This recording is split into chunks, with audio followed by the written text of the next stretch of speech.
When in Bangkok, you can easily get overwhelmed by the amount of temples that you can visit. I know I definitely am. And you may not want to visit every single one, like you don't want to visit every single church that's at a destination. So today I am sharing with you guys the temples that you can't miss when you come to Bangkok. Something you should take into account is to cover your shoulders and your knees, preferably wearing long loose pants or a long skirt. And any tattoos you have should be covered up apparently, and you should take your shoes off before entering the temple and not point your toes in the direction of the Buddha. Some things to keep in mind before we visit our first temple, that is the Temple of the Emerald Green Buddha. Hello guys, it is now 2 months later. What? Yes. I filmed the first temples when I first arrived in Asia, and I am now a few days away of going home. And it is currently my third or maybe even fourth attempt to visit the Grand Palace and the Emerald Buddha Temple. Because the first time I couldn't find the entrance, then it was closed already because it closes at 3:30.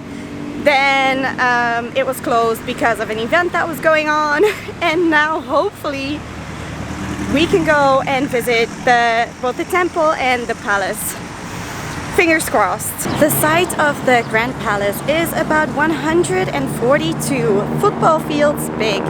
So it is huge. It is not just the old palace, the king and the queen or the royal family no longer lives there, but it is still used on a few occasions throughout the year for official business. Also, the Temple of the Emerald Buddha is not the only one on the grounds, but it is the most important one. And the tiny, it's about 66 centimeters high, green Buddha statue, which they call the Emerald Buddha, is actually made of jade. And 3 times a year, its jacket changes, and only the king can change the jacket, apparently. So I'm curious to see what outfit the Emerald Buddha is wearing today. Apparently you still need to wear a mask in here, so now I need to buy a mask. I did not see this coming. It costs 500 baht to visit both the temple and the Grand Palace. So I guess this is the most expensive site that you can visit here in Bangkok.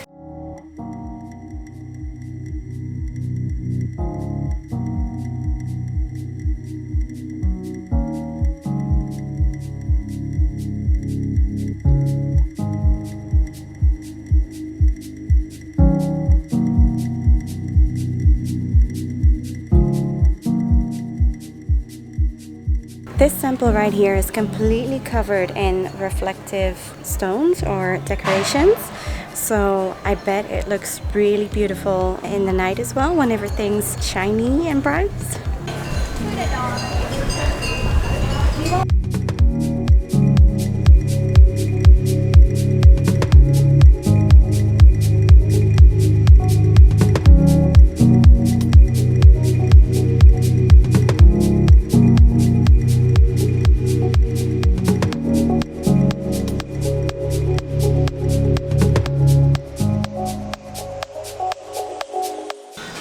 It is very busy here. I don't know if it's because it's a Saturday and a lot of Thai can come and visit as well, but everywhere people are taking pictures, except for inside. I couldn't film anything inside, and they were really strict about it. People had to delete pictures that they were taking, etc. But he was wearing the fully covered outfit. That is it for the Emerald Buddha Temple. Now the next stop is the Grand Palace. The Grand Palace and the Temple of the Emerald Buddha were my least favorite out of all the temples that I visited. I guess I expected to see slightly more of the palace than just the facade. Also, the Emerald Buddha was, in my opinion, less impressive than the biggest massive golden statue in the world or the giant reclining Buddha that I'm still going to take you to.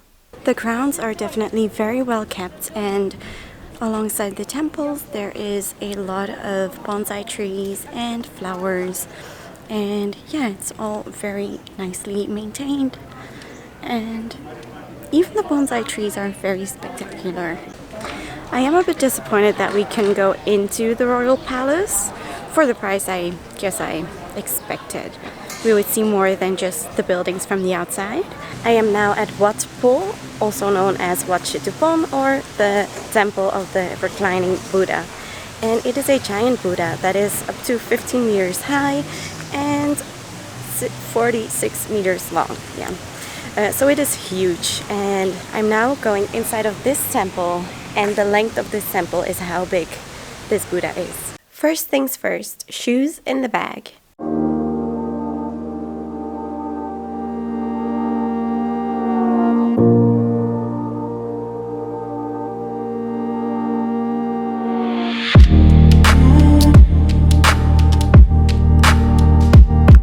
What I love most about the Buddhist temples is the gorgeous murals, and I was lucky to see a monk touch up on them the traditional way. The building complex of Wat Arun is much bigger than just the temple of the reclining Buddha. I loved walking around through the colorful stupas here.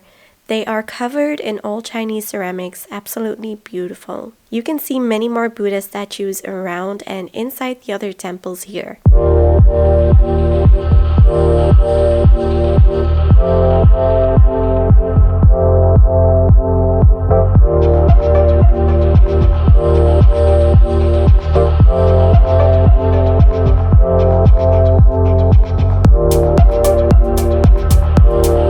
After my first temple visit, I walked back to my hostel, and along the way, I came across a lot of lesser-known temples. There are honestly so many. The next day, my Canadian friend Tasha and I got a tuk-tuk to visit the most popular temple in Bangkok, Wat Arun. From the city center, you need to take a ferry across the main river to get to the temple. During the rainy season, these ferry piers tend to get flooded, but they always make sure that you can still pass.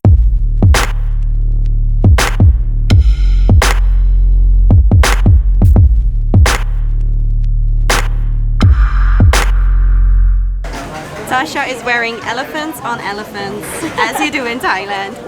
Today I am joined by Tasha, who I met yesterday, and we have made it to Wat Arun. This is probably the most famous temple in Bangkok, and mainly because of the stupa that is right behind me here. And back in the day, you used to be able to climb onto the stupa up until the platform, fun fact, but it's not possible at the moment.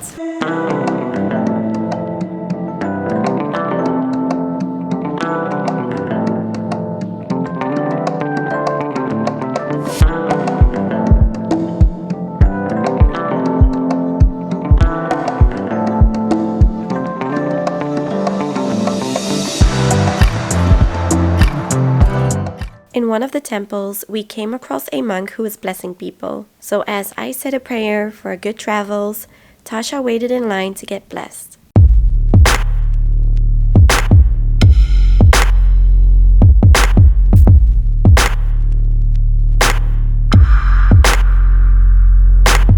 After visiting Wat Arun, Tasha and I walked towards another temple. But along the way, we were surprised by the Thai Queen.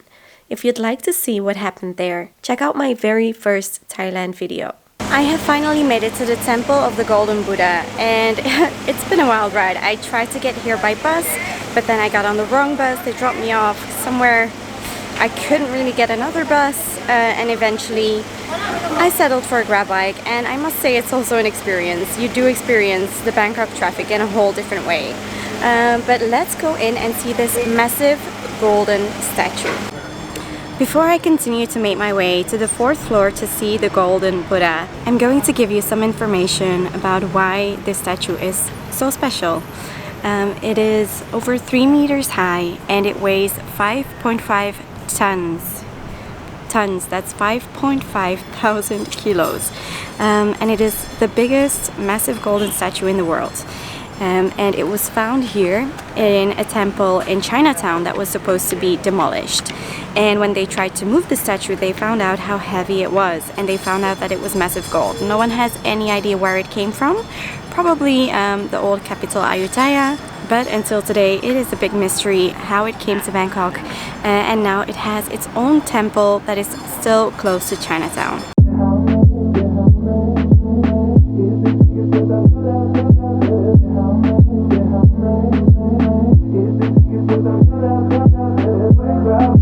This golden Buddha is definitely way more impressive than the emerald one.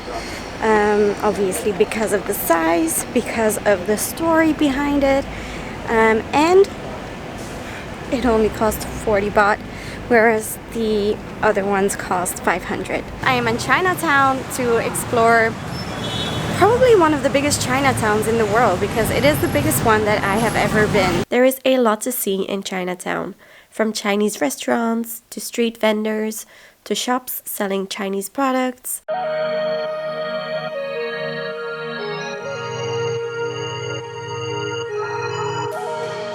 Plangnam Road in specific still had some really authentic character, just off the main road.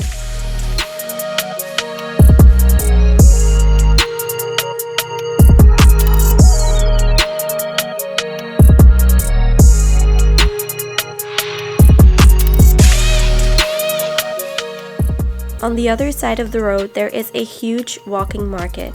I also passed through here on my bike tour, which I show you in another video.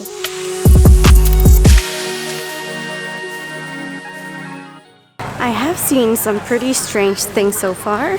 Also meals or food that I've never seen before, but you can also find the regular, like lots of fresh fruit, juices, noodles, etc. I think during the night it comes to life even more, so I'm curious to see what it's like in the evening, but I don't know if I'll still have the time to come back. We'll see. In Bangkok's Chinatown, you can't only find very strange foods, but also really good foods, like these food stalls that make it to the Michelin guide year after year. It is definitely worth it to create your own kind of food tour here and try all the different kinds of yummy and strange foods. Alright, I'm doing another attempt to get back with the bus. Wish me luck. I actually did make it back to the hostel with the bus, and the next day I got up in time to visit one of my favorite temples before it got too warm. I have made it to the temple Wat Saket, or the Temple of the Golden Mount. And this temple used to be the highest point of the city back in the day. It is 80 meters above the surrounding area. Right now there are a lot of skyscrapers that are way higher than that. But back in the day it used to be the point that you could see from a distance and orientate yourself with. I'm going to ascend the 344 steps to go up the mount, and hopefully we will have a nice view from up there. In the time of the plague, a lot of people died in Bangkok, and this actually used to be a crematorium before it was a temple. And the people died so fast that the crematorium couldn't take care of the people fast enough, so the name got the nickname Vulture Hill. And nowadays it is just a temple and a beautiful sight to see, so let's go up.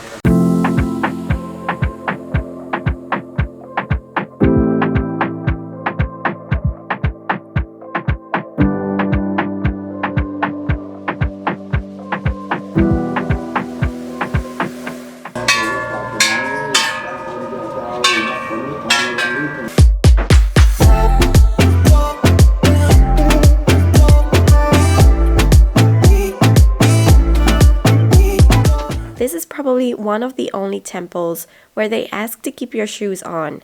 This clearly did not sit right with many of the visitors. When you get to the top, don't forget to take the smaller stairs up to the golden stupa on top.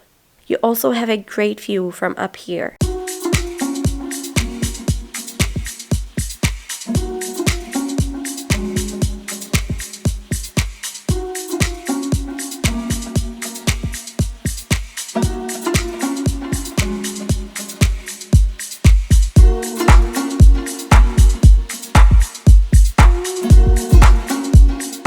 It was fairly easy to go all the way up because the steps are very low, so I actually took them 2 by 2, which means I only did 172 steps. But going down is a bit more annoying with the little steps. Yeah, and taking big steps down each time. It's not ideal for my short legs.